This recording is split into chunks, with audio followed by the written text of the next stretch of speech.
Very good morning to all and one. Welcome back again in my YouTube channel JD Classes.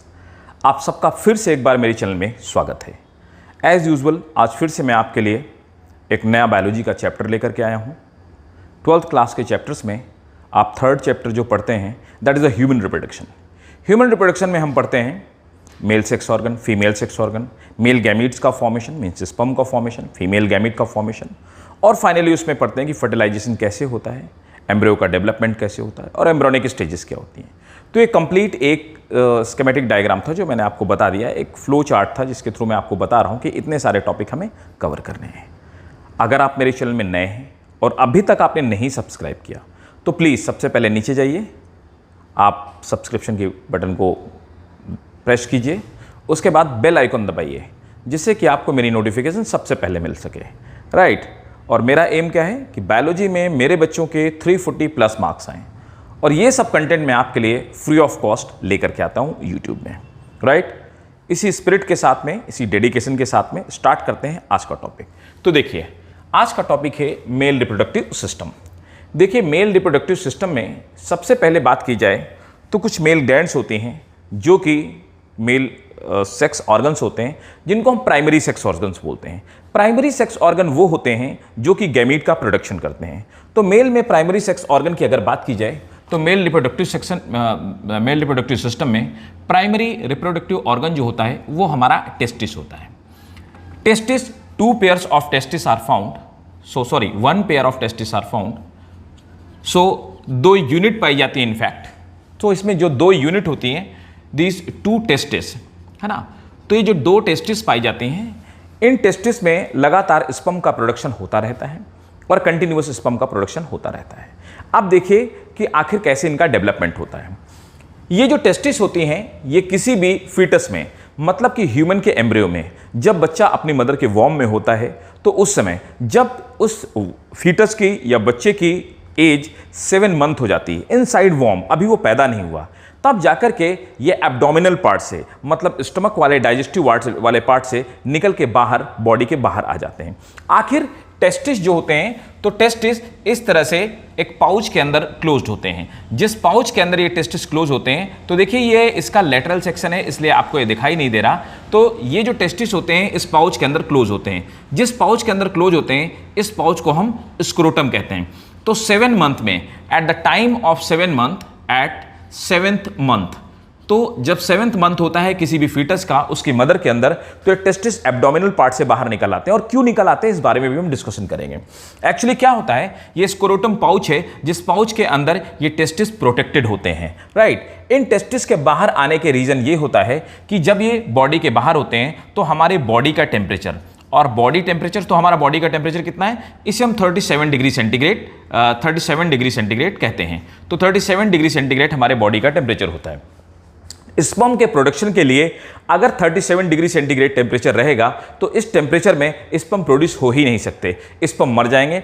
Even कई बारी ऐसा होता है कि 7 मंथ का भी बेबी हो गया और उसके बाद भी स्क्रोटम बाहर निकल करके नहीं आया, या टेस्टिस एब्डोमिनल पार्ट से या डाइजेस्टिव पार्ट से बाहर निकल करके बॉडी में नहीं आए, ये अंदर ही रह गए। उस कंडीशन में क्या होता है, बच्चा पैदा तो होगा, सर्वाइव करेगा, लेकिन वो स्टेराइल होगा। क्यों? उसके अंदर फर्टिलिटी नहीं होगी, मीन्स स्पर्म प्रोड्यूस करने की कैपेसिटी नहीं होगी। ये जो हमारे टेस्टिस होते हैं, टेस्टिस बाहर बॉडी के आकर के इस टेम्परेचर को कम कर देते हैं। ये टेम्परेचर 2 डिग्री सेंटीग्रेड से 2.5 डिग्री सेंटीग्रेड तक रिड्यूस हो जाता है। इतना टेम्परेचर कम हो जाता है जिससे कि इस टेम्परेचर को कम हो जाने से, तो 37 में means it become either like 35 degree centigrade और समथिंग अबाउट 34.5 डिग्री सेंटीग्रेड। इतना टेम्परेचर कम हो जाता है, इस टेम्परेचर पे इजीली स्पर्म का फॉर्मेशन हो जाता है। अब आइए बात करते हैं इसी टेस्टिस का। यहां पर एक डिटेल डायग्राम है, ये लेटरल सेक्शन है। लेटरल सेक्शन काट करके आप देखिए टेस्टिस के बारे में हम स्टडी करते हैं। टेस्टिस चारों तरफ से ये स्क्रोटम जैसे पाउच के अंदर होता है, इसके अंदर कई सारी ये प्रोटेक्टिव मेम्ब्रेन्स होती हैं या प्रोटेक्टिव लेयर होती हैं। तो आइए इन प्रोटेक्टिव लेयर के बारे में स्टडी करते हैं कि आखिर इनका फंक्शन क्या होता है। देखिए यहां पर जो प्रोटेक्टिव लेयर्स होती हैं इनको हम ट्यूनिका कहते हैं। तो ट्यूनिका क्या होती है? Tunica is protective layer. Protective layer, इसका फंक्शन होता है कि प्रोटेक्ट करना, इंटेस्टिस को प्रोटेक्ट करना। यहां पर आप देख पा रहे होंगे सबसे अंदर एक ये लेयर है ट्यूनिका अल्बेजिया। तो ट्यूनिका अल्बेजिया जो है ये अंदर की तरफ कवरिंग करने का काम करती है। दूसरी हो गई, उसके ऊपर आप देख पा रहे होंगे कि यहां पर ट्यूनिका वेजिनैलिस। तो ट्यूनिका वेजिनैलिस इसकी आउटर कवरिंग है। ये सब अंदर जो टेस्टिस के अंदर स्पर्म प्रोड्यूस करने वाले सिस्टम से या यूं कहें टिश्यूज हैं, उनको डैमेज ना होने पाए, उनको जर्क से या बाकी सब चीजों से प्रोटेक्ट करते हैं। तो इनका ये जो ट्यूनिका जितनी सारी लेयर्स हैं, ये प्रोटेक्शन का फंक्शन करती है। ट्यूनिका वाली जो लेयर है, आपकी ट्यूनिका वेजिनैलिस हो चाहे ट्यूनिका अल्बेजिया हो, इनमें होता क्या है कि वैस्कुलर सप्लाई होती है। तो ब्लड वैस्कुलर सप्लाई, तो यहां पर ब्लड की सप्लाई काफी होती है। पतली पतली यहां पर आर्टरीज और वेन्स पाई जाती हैं जो ब्लड की कंटिन्यूअस सप्लाई करती हैं। क्यों? क्योंकि डेवलपमेंट के लिए, मेल गैमेट्स के डेवलपमेंट के लिए न्यूट्रिशन चाहिए, और न्यूट्रिशन तो ब्लड ही पहुंचा सकता है। और दूसरी खास बात, ये बनी किस चीज की होती हैं? They are actually made up of loose connective tissue. तो ये लूज कनेक्टिव टिश्यूज की बनी होती हैं। ये दोनों बातें आप याद रखेंगे, ये लूज कनेक्टिव टिश्यू की बनी होती है, इनमें ब्लड की सप्लाई होती है। अब आप देख पा रहे हो ये टेस्टिस का इंटरनल जो रीजन है, इस इंटरनल रीजन के बीच में टेस्टिकुलर लोब्स पाए जाते हैं। ये छोटे छोटे इस तरह के सैक टाइप के, लोब टाइप के स्ट्रक्चर पाए जाते हैं, जिन्हें हम टेस्टिकुलर लोब्स कहते हैं। टेस्टिकुलर जो लोब होते हैं, इन टेस्टिकुलर के लोब के नंबर 200 से लेकर के 300 तक टेस्टिकुलर लोब एक सिंगल टेस्टिस में पाए जा सकते हैं। अब देखिए, हर टेस्टिकुलर लोब के अंदर, इनके अंदर लोब के अंदर आपको पतली पतली कुछ ट्यूब जैसे स्ट्रक्चर दिखाई दे रहे हैं। ये ट्यूब जैसे जो स्ट्रक्चर दिखाई दे रहे हैं, यहां पर हमने डिमार्केट किया है, इन्हें सेमिनिफेरस ट्यूब्यूल्स कहते हैं। सेमिनिफेरस ट्यूब्यूल्स के अंदर होता क्या है? इन्हीं सेमिनिफेरस ट्यूब्यूल्स के अंदर स्पर्म का फॉर्मेशन होता है। कैसे होता है, इस बारे में भी बात करेंगे। टेस्टिकुलर लोब को अलग करने वाली बीच बीच में यहां पर कुछ सेप्टम हैं, इनको हम सेप्टम ही एक्चुअली कहते हैं।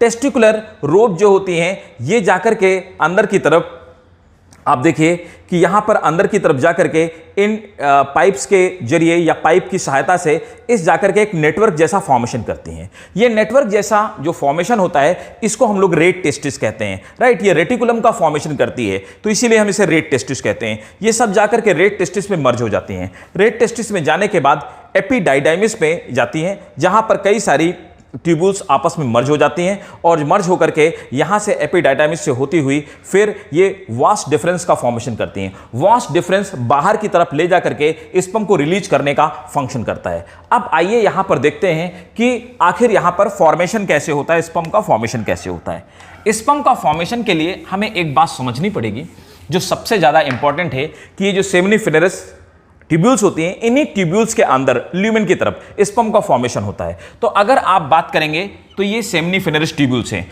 सेमिनिफेरस ट्यूब्यूल्स का अगर हम ट्रांसपोर्ट सेक्शन काटें, इसको टीएस काटें, तो अगर हम टीएस काटते हैं तो कुछ ऐसी दिखाई देगी। ऊपर की तरफ आपको एक एपिडर्मल लेयर दिखाई देगी, और इस एपिडर्मल लेयर में आप देखेंगे यहां पर कुछ क्यूबॉइडल सेल्स हैं, क्यूब के शेप की दिखने वाली सेल्स हैं। तो इन सेल्स को they are called cuboidal cell. Cuboidal cell, obviously ये जो क्यूबॉइडल सेल होंगी, ये बनी किस चीज की होंगी? They will be made up of germinal epithelium. आप इंफॉर्मेशन नोट करते जाइएगा, क्योंकि यही सब छोटे छोटे क्वेश्चन है, नीट के लिए भी बहुत इंपॉर्टेंट है, और स्पर्मेटोजेनेसिस और oogenesis आपके बोर्ड के लिए बहुत इंपॉर्टेंट होता है। राइट, तो यहां पर देखते जाएंगे। तो ये क्यूबॉइडल एपिथेलियम की बनी होती है। अब देखिए, क्यूबॉइडल एपिथेलियल जो होती हैं, इनको हम स्पर्मेटोगोनियल सेल्स कहते हैं। They are also known as spermatogonial cells. Cuboidal cell के साथ में बीच बीच में यहां पर आप देखेंगे कि कुछ ऐसी सेल्स भी पाई जाती हैं जो कि सेल ऐसी पिरामिडल शेप की होती हैं। राइट, ये पिरामिडल शेप की जो सेल्स आपको दिखाई देती हैं, इनके आउटर एंड पे यहां पर सिलिया जैसे स्ट्रक्चर पाए जाते हैं। तो एक्चुअली ये सिलरी एपिथेलियल की बनी होती है। ऑब्वियसली ये भी एपिथेलियल सेल की ही बनी होती है। इन सेल्स को हम लोग नर्स सेल कहते हैं। They are known as nurse cells. Nurse cells का फंक्शन क्या होता है? नर्स सेल्स न्यूट्रिशन प्रोवाइड करने का फंक्शन करती हैं। जब स्पर्म बनते हैं तो स्पर्म के बनने पे ये न्यूट्रिशन प्रोवाइड कराने का फंक्शन करती हैं। अब आप देखिए, यहां पर ये जो क्यूबॉइडल सेल हैं, इन सेल्स को हम बोलते हैं स्पर्मोजेनिक सेल्स। स्पर्मोजेनिक सेल्स जो होती हैं ये क्यूबॉइडल सेल्स, स्पर्मोजेनिक सेल्स डिवाइड करती हैं और डिवाइड कैसे करती हैं, इनमें इक्वेशनल डिवीजन होता है, मतलब माइटोसिस होती है। तो आपकी स्पर्मोजेनिक सेल डिप्लॉइड होती है, स्पर्मोजेनिक सेल से डिवीजन करके स्पर्मगोनिया का फॉर्मेशन होता है, तो स्पर्मेटोगोनिया का फॉर्मेशन होता है, स्पर्मेटोगोनियम का फॉर्मेशन होता है। स्पर्मेटोगोनियम जो होती हैं ये करती क्या है, इस पर प्राइमरी स्पर्मेटोसाइट का फॉर्मेशन करती हैं। अब देखिए यहां पर फिर से डिवीजन होता है और डिवीजन होकर के प्राइमरी स्पर्मेटोसाइट का फॉर्मेशन होता है। अभी पर यहां पर भी आप देखेंगे ये डिप्लॉइड सेल है, माइटोसिस हुई, ये भी डिप्लॉइड सेल है क्योंकि डिवीजन इक्वेशनल डिवीजन हो रहा है, यहां पर भी माइटोसिस हो रही है। अब होता क्या है कि प्राइमरी स्पर्मेटोसाइट में रिडक्शन डिवीजन होता है, मतलब कि मियोसिस होती है। मियोसिस होने के बाद आपकी ये जो सेल्स होती है प्राइमरी स्पर्मेटोसाइट, ये सेकेंडरी स्पर्मेटोसाइट का फॉर्मेशन करती है। सेकेंडरी स्पर्मेटोसाइट जितनी भी सेल होंगी सब मियोसिस के थ्रू बनी हैं, रिडक्शन डिवीजन के थ्रू बनी हैं। ये क्या खाएंगी, ये हमेशा हैप्लॉइड होंगी। अब ये जो आपकी सेकेंडरी स्पर्मेटोसाइट सेल हैं ये जाकर के आगे नर सेल इनमें न्यूट्रिशन प्रोवाइड कराएंगी। न्यूट्रिशन प्रोवाइड कराने के कारण इनमें मेटामॉर्फोसिस होती है और ये डेवलप होती हैं। इसके बाद आप देखेंगे कि इनका जो हेड होता है ये अंदर की तरफ एम्बेडेड होता है। अगर आप स्पर्म का हेड देखेंगे तो ये स्पर्म का हेड अंदर की तरफ इस तरह से नर सेल में एम्बेडेड होता है। अब ये जाकर के अभी मेटामॉर्फोसिस नहीं हुई है, मेटामॉर्फोसिस ना हो जाने की वजह से इन्हें हम स्पर्मेटिड्स कहते हैं। स्पर्मेटिड्स में मेटामॉर्फोसिस होती है, मतलब स्पर्मेटिड कुछ इस तरह की सेल्स होती हैं, इनमें मेटामॉर्फोसिस होती है, न्यूट्रिशन मिलता है और न्यूट्रिशन मिलने की वजह से ये स्पर्मेटोजोआ का फॉर्मेशन करती हैं। स्पर्मेटोजोआ वही स्पर्म है जिसको कि आप हेड टेल के फॉर्म में, हेड नेक और टेल के फॉर्म में देख पाते हैं। तो एक्चुअल जो स्पर्म है उसको टेक्निकली हम स्पर्मेटोजोआ कहते हैं। तो ये रिडक्शन डिवीजन के बाद जितनी भी आपकी सेल बनी, मतलब अगर स्पर्मेटिड्स पूछी जाए तो हैप्लॉइड होंगी, स्पर्मेटोजोआ पूछे जाए तो भी हैप्लॉइड होंगे। इस तरह के क्वेश्चन बहुत आते हैं, इनमें से कौन सी हैप्लॉइड सेल हैं, इनमें कौन सी डिप्लॉइड सेल हैं, राइट। तो इस तरह से होकर के स्पर्म का यहाँ पर फॉर्मेशन हो जाता है, ये यहाँ पे रेट टेस्टिस में डिलीवर कर दिए जाते हैं, उसके बाद ये वॉश डिफरेंस से होते हुए जा करके रिलीज कर दिए जाते हैं। इस तरह से हमारी बॉडी में स्पर्म का फॉर्मेशन होता है या स्पर्मेटोजेनेसिस होती है, राइट।